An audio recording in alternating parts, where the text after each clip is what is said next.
வணக்கம். நம்ம மாயம் ஸ்டுடியோஸ் யூடியூப் சேனல்ல ஒரு நாளைக்கு 5 வீடியோஸ் போஸ்ட் பண்ணிட்டு இருக்கோம்.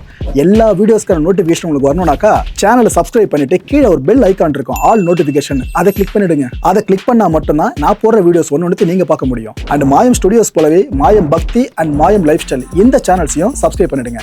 சப்ஸ்கிரைப் பண்ணிட்டு மறக்காம பெல் ஐகானை கிளிக் பண்ணிடுங்க, ஆல் நோட்டிஃபிகேஷன் கொடுத்துருங்க. யூடியூபை தாண்டி அடுத்தடுத்த அப்டேட்ஸ் நீங்க தெரிஞ்சுக்கணும் அப்படின்னா நம்ம மாயம் ட்ரெண்ட்ஸ் ஃபேஸ்புக் பேஜை ஃபாலோ பண்ணிடுங்க. கூடவே மாயம் ஸ்டுடியோஸ் 9 என்ற இன்ஸ்டாகிராம் பேஜையும் ஃபாலோ பண்ணிக்கங்க. இது எல்லாத்துக்கான லிங்க்ஸையும் கீழே டிஸ்கிரிப்ஷன் பாக்ஸ்ல கொடுத்துருக்கேன். நன்றி. இந்த உணவு சாப்பிட்டா நல்லது, அந்த உணவு சாப்பிட்டா ஓவாம ஏற்படும் அப்படிலாம் ஒன்றும் கிடையாது. இயற்கையினுடைய படைப்புல எல்லா உணவுலையும் நமக்கு தேவையான ஒரு ஊட்டச்சத்து இருக்கு. ஒரு ஆயில் தடவுறதுனாலையோ இல்லை ஒரு மருந்தை போடுறதுனாலையோ இல்லை அதுக்கு ஏதாவது ஒரு முடி மாற்று அறுவை சிகிச்சை பண்ணுறதுனாலையோ எல்லாம் தாடி மீசையை அடர்த்தியாக கொண்டு வரவே முடியாது. அழகுக்காக ஒரு விஷயத்தை செய்யும்போது நம்ம அதில் நிறைய பக்க விளைவுகள் ஏற்படலாம். இந்த லைஃப் ஸ்டைல் மாறினதுனால தான் நிறைய பேருக்கு இந்த முடி கொட்டுற பிரச்சனை அதிகரிச்சிருக்கிறதா ஒரு கூற்று நிலவிக்கிட்டு இருக்குல்ல, இது எந்த அளவுக்கு உண்மை? ஸோ முடி உதிர்தல் அப்படிங்கிறதுக்கு மிக முக்கியமான காரணம் நான் ஏற்கனவே சொன்னேன், தலையில் வரக்கூடிய பொடுகு. இரண்டாவதாக நம்மளுடைய ஜெனட்டிக்ஸு. நம்மளுடைய குடும்பத்தில் யாருக்காவது இருந்து அது மாதிரி இருந்தால் ஒரு 50% நமக்கு முடி உதிர்தல், அந்த வழுக்கை சீக்கிரமே விடக்கூடிய வாய்ப்பு இருக்குது. பரம்பரை வழுக்கை இல்லாமலும் ஒருத்தருக்கு வழுக்கை வரலாம். பரம்பரையாக இப்போ எங்கள் அப்பாவுக்கு முடி கொட்டியிருக்கு, அவருக்கு வழுக்கையாயிருச்சு, எனக்கும் வழுக்கையாயிரும் அப்படின்னு நம்ம அதீதமாக பயப்பட தேவையில்லை. அந்த மாதிரி இல்லாமலும் வரலாம். அப்பாவுக்கு வழுக்கையாக இருந்து நமக்கு வழுக்க வராமையும் இருக்கலாம்.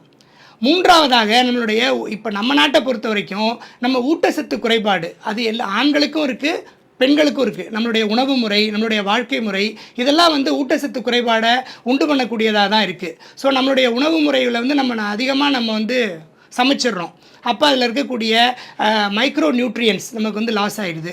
ஸோ இரண்டாவது நம்மளுடைய உணவு முறையில், எஸ்பெஷலி நம்மளுடைய சைவ உணவு முறையில் இரும்பு சத்து குறைவாக இருக்குது, புரத சத்து குறைவாக இருக்குது. ஸோ இரும்பு சத்து, புரத சத்து, கால்சியம் சத்து, வைட்டமின், மினரல்ஸ், அதாவது especially vitamin D, vitamin B12, zinc இதெல்லாம் அதிகமாக இருக்கக்கூடிய உணவுகள் நம்ம எடுத்துக்கணும். இப்போ vitamin A, D, E and K அது முட்டையினுடைய மஞ்சள் கருவில் இருக்குது. இந்த மாதிரி ஒரு உணவுலையும் ஒன்று இருக்குது. இந்த உணவு சாப்பிட்டா நல்லது, அந்த உணவு சாப்பிட்டா ஓவாம ஏற்படும் அப்படிலாம் ஒன்றும் கிடையாது. இயற்கையினுடைய படைப்பில் எல்லா உணவுலையும் நமக்கு தேவையான ஒரு ஊட்டச்சத்து இருக்குது. நான்காவதாக முடி உதிர்தலுக்கு மிக முக்கியமான காரணம் மன அழுத்தம். எல்லாருக்கும் இப்போ ஏன் முடி உதிருது அப்படின்னு கேட்டால் எல்லாருக்கும் மன அழுத்தம் இருக்குது, தாங்க முடியாத மன அழுத்தம் இருக்குது. மன அழுத்தம்னா என்ன?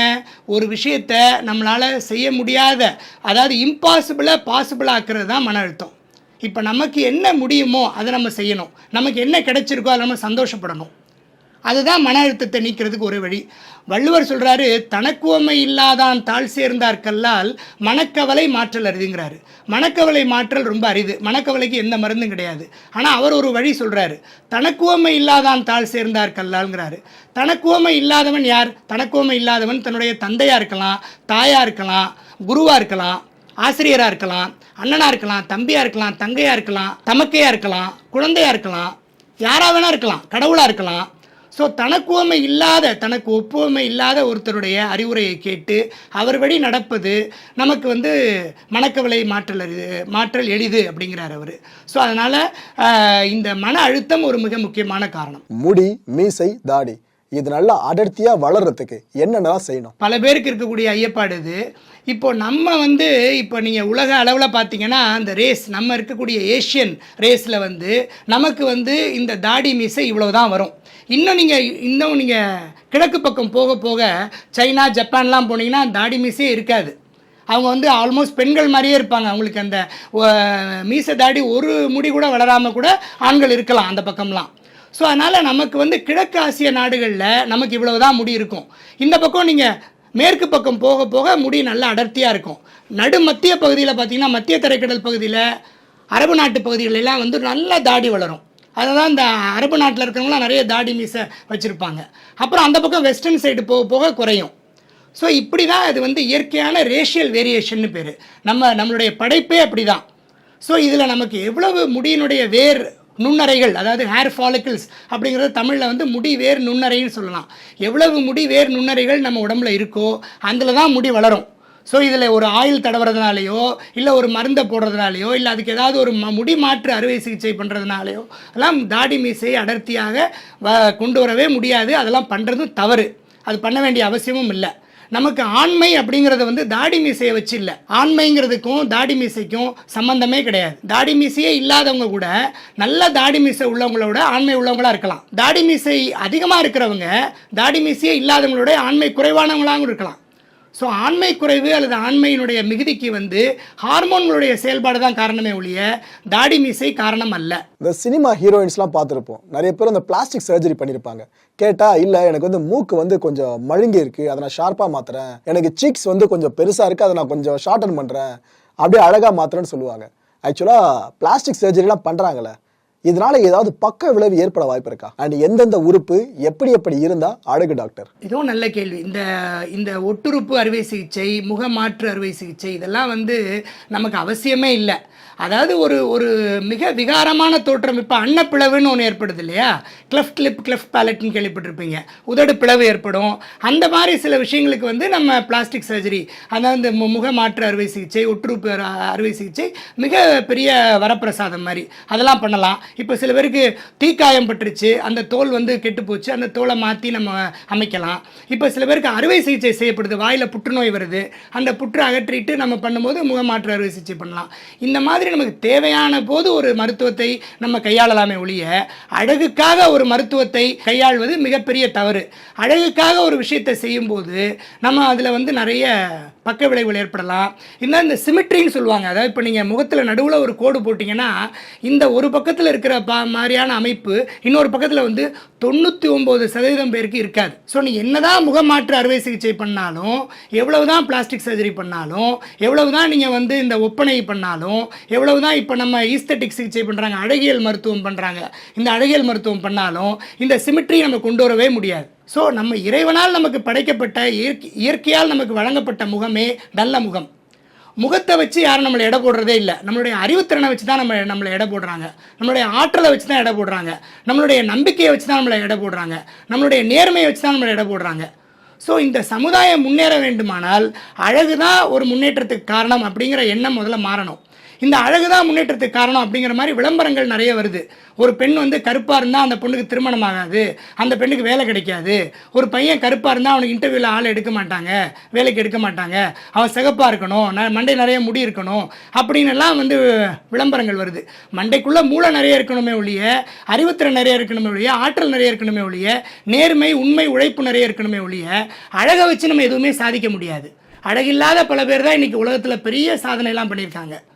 ஸோ அதனால் அழகுங்கிறது வந்து ஒரு தோற்ற மாயை, ஒரு தோற்ற மயக்கம் தானே ஒழிய அது ஒரு அவசியமே அல்லாதது விஷயம். ஒரு சிலர் தங்களுக்கு அதிகமாக வியர்வை சுரந்துச்சுன்னா அது ஒரு பிரச்சனைன்னு கொண்டு வருவாங்க. இன்னும் ஒரு சிலர் பார்த்தீங்கன்னா வியர்வை சுரக்காமல் இருக்கிறது ஒரு பிரச்சனைன்னு கொண்டு வருவாங்க. ஆக்சுவலாக இந்த உடம்புல இருந்து வியர்வை வெளியேறதுல இதுக்கும் ஆரோக்கியத்துக்கும் எந்த அளவுக்கு தொடர்பு இருக்கு? அதாவது வியர்வை நாளங்கள் வந்து 2 விதமான வியர்வை நாளங்கள் இருக்குது. ஒன்று வந்து எக்ரைன் ஸ்வெட் கிளாண்ட்ஸ்னு ஒன்று இருக்குது, இன்னொன்று அப்போக்ரைன் ஸ்வெட் கிளாண்ட்ஸ்னு ஒன்று இருக்குது. இந்த எக்ரைன் ஸ்வெட் கிளாண்ட்ஸ் அப்படிங்கிற நார்மலான எல்லாருக்கும் கூடிய வியர்வை நாளங்கள் உடல் எங்கும் இருக்கும். உச்சந்தலையிலேருந்து நம்ம கால் பகுதி வரைக்கும் இருக்கும். உள்ளங்கால்களில் கூட இந்த வியர்வை நாளங்கள் இருக்குது. இந்த அப்போக்ரைன் கிளாண்ட் அப்படிங்கிறது வந்து இந்த வியர்வை நாளங்கள்லேயே கொஞ்சம் பெரிய வியர்வை சுரப்பிகள் அப்போக்ரைன் கிளாண்ட். இந்த அப்போக்ரைன் கிளாண்ட் அப்படிங்கிறது வந்து இந்த பருவ வயது, அது 11 வயதுன்னு சொல்கிறாங்க இல்லையா, 11 வயதுலேருந்து ஒரு 23 24 வயசு, இல்லை சில ஒரு 30களில் கூட அது இருக்கலாம், இது வந்து ஆக்டிவாக இருக்கலாம். இந்த அப்போக்ரைன் கிளாண்ட் அப்படிங்கிறது வந்து ஆண்மைக்கும் பெண்மையும் கொடுக்கக்கூடிய ஹார்மோன்களுடைய கட்டுப்பாட்டில் அதனுடைய ஆதிக்கத்தில் இருக்குது. ஸோ இந்த 11 வயதில் பருவ வயதில் தான் இந்த அப்போக்ரைன் கிளாண்டோட செக்ரேஷன் ரொம்ப அதிகமாக இருக்கும். இந்த அப்போக்ரைன் கிளாண்டோட செக்ரேஷன் வந்து நார்மல் எக்ரைன் கிளாண்டு, நார்மலான வியர்வை மாதிரி இருக்காது. இந்த அப்போக்ரைன் கிளாண்டோட வியர்வை வந்து அதிகமாக இருக்கும். அதில் ஒரு மனம் இருக்கும். சிலருக்கு அது துர்வாடையாக இருக்கலாம், சிலருக்கு அது நறுமணமாக இருக்கலாம். அந்த வாடை ஏற்படுத்தும். அது வந்து ஒரு மஞ்சள் கலரான ஒரு கரையை ஏற்படுத்தும், ஒரு ஸ்டெயின் ஏற்படுத்தும். ஸோ இந்த 11 வயசில் இருக்கக்கூடிய சில்ட்ரன்லாம் பார்த்தீங்கன்னா, குழந்தைகளுக்கு வந்து அவங்க ஆடைகளில் வந்து இந்த இடத்துல வந்து மஞ்சளாக ஒரு கரை படியும், அவங்க கிட்ட வந்தால் துர்வாடை அடிக்குது அப்படின்னு அப்பா அம்மாவே சொல்லுவாங்க. ஆனால் அந்த எதிர்பாலனத்துக்கு அந்த வாடை பிடிக்கும். ஒரு ஆணுக்கு ஒரு 15-16 வயசு ஆணுக்கு இந்த வாடை வருது, இந்த பாடி ஓடர் வருது அப்படின்னா அந்த 16-15 வயசு பெண்ணுக்கு அது பிடிக்கும். இது எப்படின்னா இது வந்து ஒரு ஒரு அறிவியல் பூர்வமான உண்மை இது. விலங்குகள் வந்து எப்படி ஈர்க்கப்படுது? இப்போ மனிதன் வந்து தன்னுடைய பகுத்தறிவினால் பலவிதமான காரியங்கள் செஞ்சு காதல் பண்ணுறான், அப்புறம் காம வயப்படுறான், இப்படிலாம் ஈர்க்கப்படுறான். ஆனால் விலங்குகளுக்கு வந்து காதல் செய்யவோ காம வயப்படவோ வேறு எதுவும் கிடையாது. அவங்க வந்து உடல் ரீதியாக தான் அவங்க வந்து ஈர்க்கப்படுறாங்க.